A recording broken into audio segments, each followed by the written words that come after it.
Welcome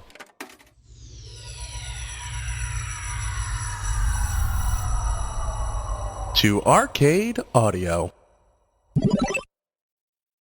The Dilettante Ball. I'm Johnny. I'm Spencer. Here on Dilettante Ball, we go on Wikipedia. We click random article. and we talk about it. Yeah, we do. We have one thing to talk about first. Okay.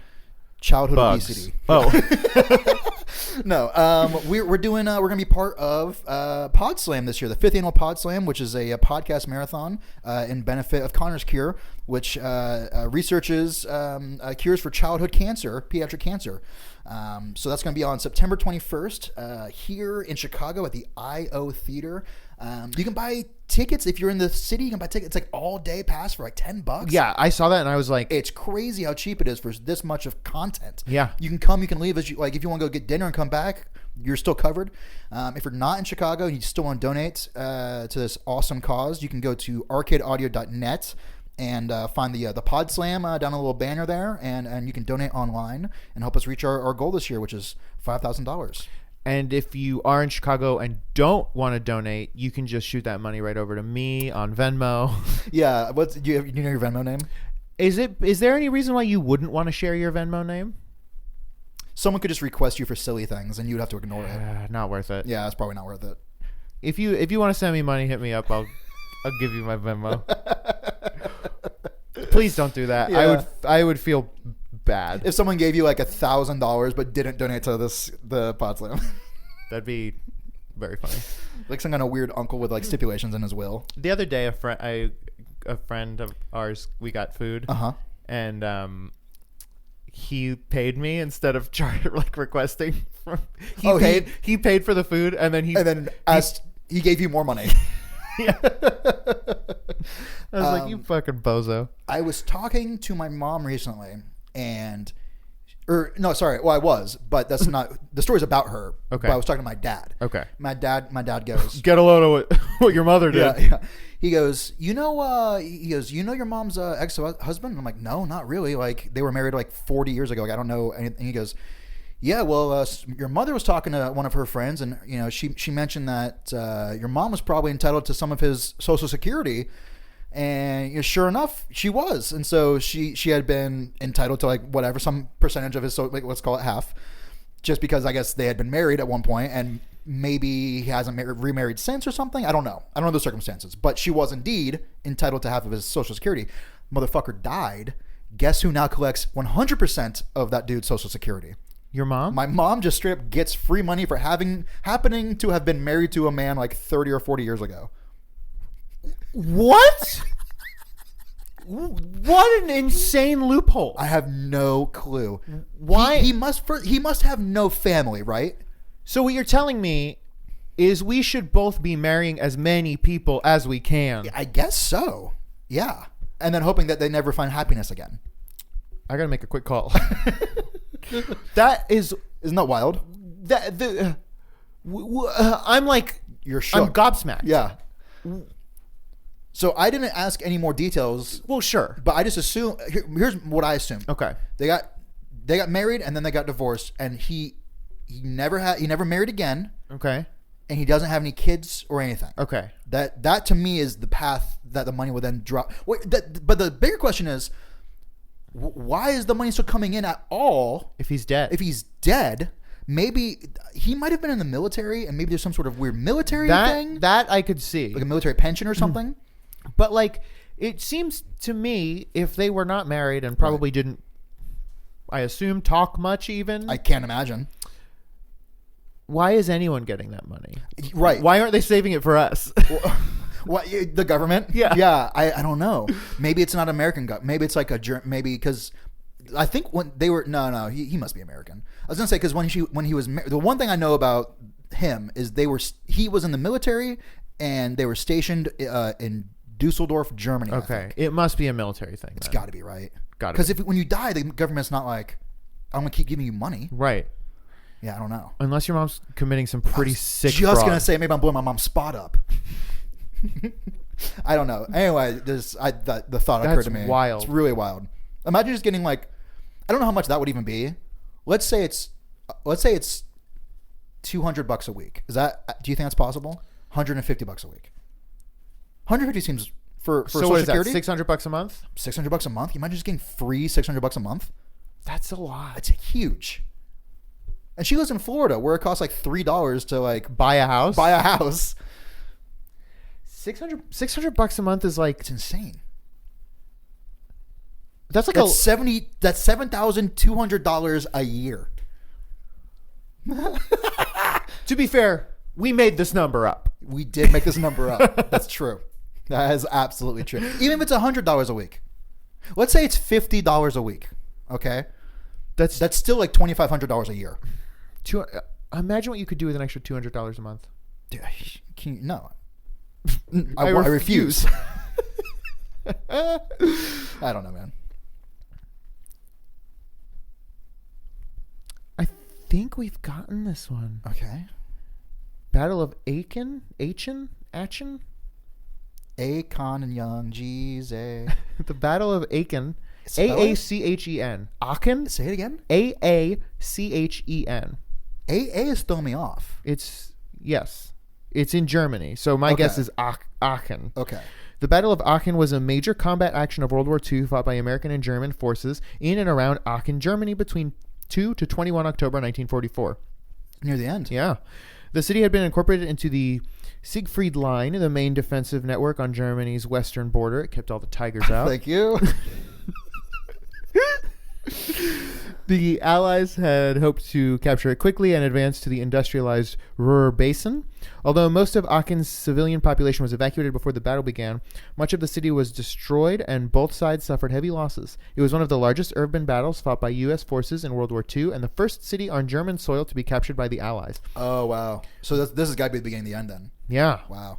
The battle ended with a German surrender, but their tenacious defense, Tenacious D, significantly disrupted Allied plans for the advance into Germany. That's wild. Wow. What? The casualties. Yeah. Each side had over 5,000 casualties. For how many days? Like a couple days? Um, That's crazy. Yeah, like 18, 19 days. I'm so glad there's never been a war since.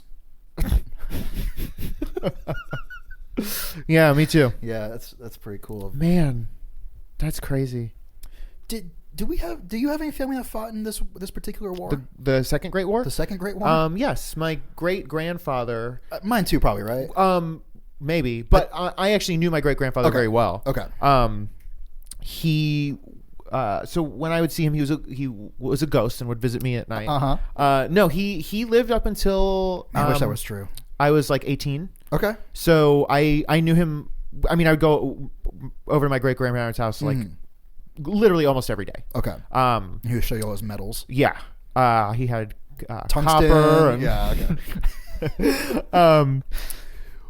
He was. Did he have medals like in a display case or anything? No. Okay. He did not actually see any combat. Interesting. He was he So he did kept a radio. blindfold on the whole He time? did radio stuff.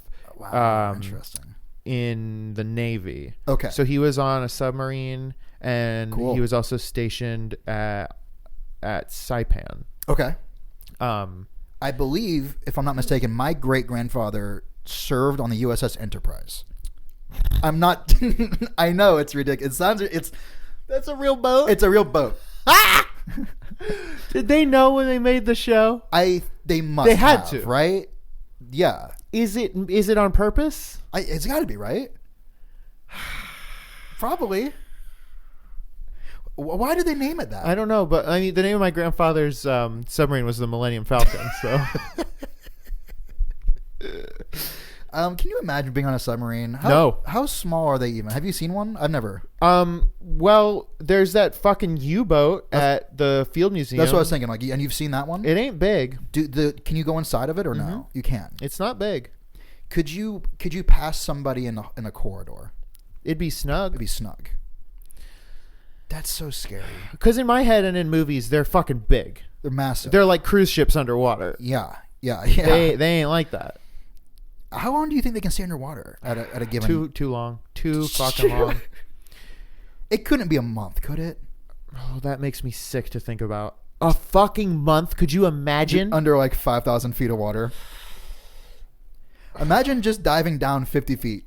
You'd be like, fuck this. And you could like see the light. Yeah. You could, if you're 50 feet down, could you just like hop out of the submarine and get up? Oh, totally. You could. That's not far, right? 50 No. feet's not far. 50 No. feet's not far. You could free, like, you wouldn't want to, but you right now could probably free dive that distance. Free solo? You could free solo that distance. Fuck. It might be hard, but you could do it. Now, if you actually had like people that are actually trained can go like way farther than 50, I think. But yeah, no, I have a problem going down like 12 feet. Yeah. Like my ears start, you know. You get a pool too deep, and I'm like, Yeah. get me back in that hot It's tub. my favorite Sum 41 album. In a pool too deep. No, I used to I would have this thing like the pressure would be too much if I dive down too far. I don't know if I have it anymore though, because I know when I was a kid and I'd be on airplanes, Ooh, yeah. it would be the worst. It'd be so bad. It would be awful. But it doesn't really happen to me anymore. And I've been on quite a number of airplanes since becoming like an adult. So I wonder if I can dive better now. Only one way to find out. Yeah, we got to find a pool quick. Well, there's a freaking Lake Michigan out there, but I feel like it's only like 4 feet deep. They only let you get out to your waist. Dude, there are lifeguards in little rowboats, like what, 10 feet out from shore, and you can't. They won't let you go past them. It's wild. You're like knee deep in the water. It and makes like, me mad. Get back. Yeah. Whereas like if you go to Florida, it's just like, first of all, there's no lifeguards on duty. Right. And even if there were, they would sit in the stand and just watch as you swam out 100 feet. I feel like in Florida, you're just allowed to like fucking swim to Cuba if you want. Like you can just swim. Yes. Well, is it because if you're a surfer and you're trying to catch waves, you can do it in Florida. You can't do it here at Lake Michigan. Sure. And you need to be able to swim out far to hit the waves. Is it also just like when you're in Florida, you just know how to swim? I think that honestly is a lot of it. Whereas here in the Midwest, like this is the biggest body of water. Right. People probably like come who don't know how to swim. Honestly, yes, right. It was like that kid that got eaten by an alligator in Disney. Or did he get eaten? Yeah, he got eaten. He did. And it's like, well, what are y'all doing? Like, there's an alligator here. Like, don't go away from it. Yes. It's kind of like that where it's like they just don't know what alligators is. You know, They don't know how alligators is. What's the scariest animal to come, like a normal animal that you could come across? And I'm not talking like something like a spider. Like I don't like spiders because I don't know enough about them to tell the difference between brands of spiders. Sure. If I educated myself a little bit, I would become less afeared of spiders generally. Snakes I'm a little better with because they tend to let you know when they're bad. Red touches yellow, kill a fellow. Red touches black, kills Jack. Yes, it does. So watch out. Because they tend to rattle or pose in such a way Yeah. that they seem dangerous. And if they're a snake and they're running away from you, they're probably not dangerous. Go chase after it, pick it up, eat it. So like a normal animal. Well, I got one. Okay. We'll never see one here, but if you're in Canada, maybe, or if you're in the great like a moose. A moose is exactly what I was gonna say. They're big. They're so fucking big. That's no good. I'm joking, but I'm not really joking that much. They're like as big as a semi truck. Straight up, they're huge. huge. Like if you were driving like a sedan, like a what's a sedan, like a Toyota Nissan Versa, say, or a Toyota Corolla, a Nissan Versa, and you ran into a moose, I think your car would flip over the moose. And yeah. And the moose would be like, the moose would be mad. He'd come look back at that leg room. He would kill you. Most in its class. You Johnny, I think you could ride in a moose's antler. Oh, for sure. Yeah. It should be illegal how big they are. Mooses should be illegal, you think? I agree. Put them in jail. Moose jail. Is there another animal that maybe everyone agrees mooses are bad news? Yeah, I think hands down that's unanimous. Okay. And I'm not talking about like tigers, like I'm talking about like we saw on the way to the airport a while ago. We were like taking a lift to the airport. We drove past a coyote. Okay. I wouldn't want to mess with a coyote. And we were like in a car. And it was spooky as fuck. Yeah. Because there was like nobody else on the road because it was like 5 a.m. or something. And there's just like a neighborhood street and there's just a coyote. That's no good. I've seen a lot of videos of just like foxes, and foxes seem real friendly. In this one class in college, we were learning about genetics or something. Okay. And this Russian scientist took foxes and he kept taking litters of foxes and breeding the nicest ones together. Okay. And in like 5 generations, which for foxes is like 6 months, it's like no time. Sure. They just acted like puppies. That's awesome. That's crazy. Yeah. Is there something else we could do that with, or do they need to be? Because I've heard that dogs have elastic jeans. Yes. Which is plastic jeans. Plastic jeans. Amazing elastic plastic. Elastic jeans are what I buy from the Levi's store, and they Yes. help me get my skinny jeans on. So are all like, is a fox a canid? Do all canids go to heaven? I think a fox is a dog type. Yeah, a fire and dog type. Yeah. Okay. Foxes I'm okay with. Coyotes are no good. They're scarier. Raccoons are tricky because you don't really want to be playing around with them because they probably are not. I saw a video the other day of this guy. A deer was in this guy's backyard, like a cute little a female deer, and he like held his, doe. It was a doe, a deer, a female deer. He held his hand out to like for it to, and it gently like walked up and sniffed his hand, and then like a second later, just like punched him in the sternum with its hooves. And the guy's like, "Oh shit!" It's like a 5-second video.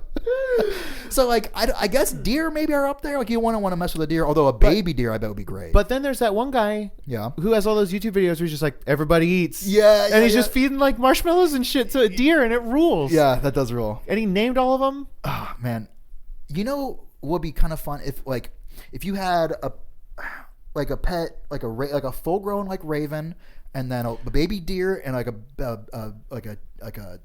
10-year in human years a 10-year-old pig. You know what I'm saying? Not a baby pig, but like an old and elderly pig. An elder pig. No, I'm saying like a child pig. You know what I'm saying? Like it's not a baby, it's like a child, like a. You know, like when your nephew is like 4, it's like, well, fuck this. This is nothing to me. But when he's 10, you can play video games with him. Child pig is the name of my hardcore band. I want a child pig. I want a baby deer, like with the spots on its back, and I want a full-grown raven. Dude. And I want them to hang out with me. I've been watching a lot of raven videos lately. Yeah. They're so fucking cool. They're really cool. And they're so goddamn big. They're huge. That's what I'm saying. They're huge. They're like a 1.5 feet long or 2 feet long. They're enormous. Like I saw a video of a guy just like held one like in his arms like a baby. Yep. And he was just like petting it. And he was just like, wow, like just. They sound of the devil, and it rules. Yeah, yeah. And you've heard videos of them talking human words, right? They talk better than parrots, right? It's so, but they talk like the devil. It rules so hard. That does rule. You know that trick that people do on their dogs where the human will hold the blanket up, and then when they drop the blanket, the human has left, and it seems like they've disappeared, and the dogs freak out. I saw someone do that to like a cockatiel, and the cockatiel went, "What the fuck?" No. And I was I can't believe it's taken this long to do that trick to a English speaking animal. Well, they kept doing it with French speaking animals. Right. Couldn't understand what they were saying. Yeah. There's cascasse. Oh, fuck, that's so funny. Yeah, very funny. What are some other... I've seen video clips of like monkeys and orangutans. Monkeys are no good. Well, no, they're no good. They will fuck you up. They would fuck you up. And they'll just steal. Yes, I don't like them. Uh-uh. But I've seen people do magic tricks for them. Oh, no. And they understand it. And they freak out. I saw a video of a guy doing like a card trick for a gorilla. Yeah. And that freaks me. Like gorillas, like apes. Yes. Freak me out because they're just people. It's so spooky. You ever do that thing where like you I don't even know if this is the same thing. It's not. But when you see a word or you say a word a whole bunch and then it starts becoming like weird. You're like, yeah. If you watch chimpanzees too long, it starts to be like, what is going on? Like they're straight up humans. It's weird. I don't know, man. It's no good. Like I don't want to hang out with a chimp. No. They're like spiders. They're punks. They're spider punks. What's an animal you could hang out with? I mean, a cat. A cat. Or do you mean like a real animal? No, I'm talking like a real animal. Is there a bear that you could hang out with, or are all bears bad? I think a good animal to hang out with is a nice, either a raptor or a corvid, a smart bird. Dolphins are probably bad, right? I bet they would fuck with you too. They feel like tricksters. Yeah, I don't like that.